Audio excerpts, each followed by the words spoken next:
Hey guys, welcome to part two of my Roaring Dragon series, and we're going to do quite a bit of changes this week. Now, I'm not real happy with the design of this dragon. It just doesn't really appeal to me. Looks a little hokey, looks a little cartoony, so I'm going to make some big changes this week. I just want to create something that fits along more of my style of art. So first thing we're going to do is just go ahead and put it in the bottom jaw with the teeth, get an overall look of this piece and see where we can make adjustments.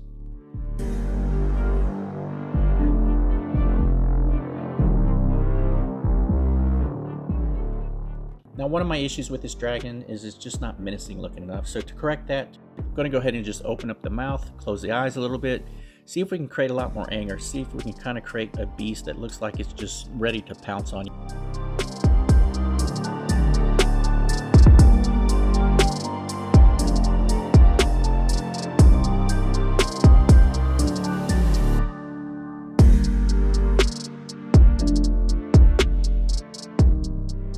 So again, guys, I'm just not really happy with this design, so I'm going to start making some changes here. Everything's on the fly. I mean, this is a very dynamic sculpt. I'm just making it up as I go along.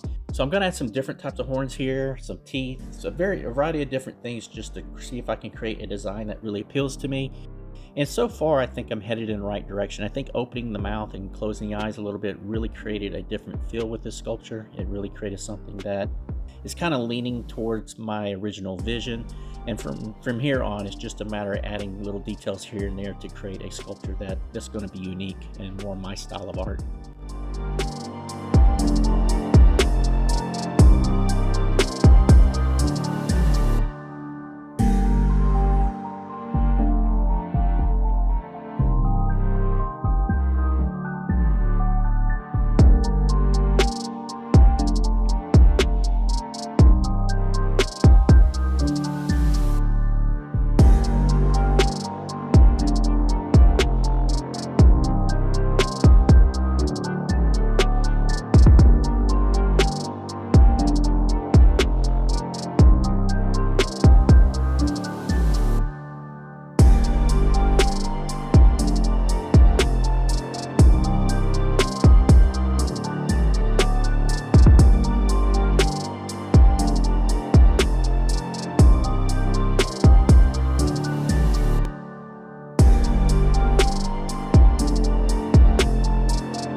Now, I don't know if this is a positive or negative, but one of the things or one of the side effects of creating a very dynamic sculptures is that your original idea for a design can completely change. And that happened here.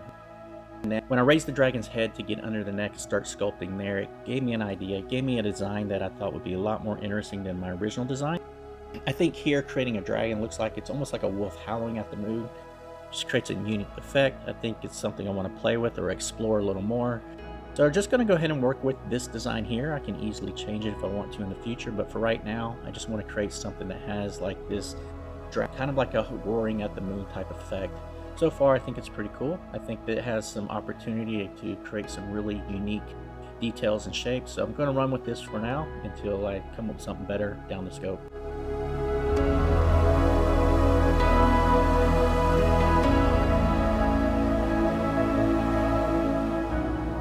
And if you notice, I really haven't worked much on the body. The main reason is because I found in some other sculpts, especially with monster clay, is that it's better to work in areas that, for example, like the head, so that I can grab the body and not smush the details there. So it's better to put a lot of effort into like the head in this case, and then from there, when I don't need to grab the sculpture as much, when I don't need to manipulate it as much with my hands, because I am a very hands-on sculptor, I can easily start putting some emphasis on the body. So that's what I'm starting to do here. I still have a lot more I need to do on the head, but the base shape of the head is pretty much complete. I just need to add the fine details. So from here on, what I'm going to do is start getting a loose interpretation of what I want the body to look like. But this helps me avoid having to, accidentally grab a piece of the sculpture, smush the details, and have to resculpt that all over again.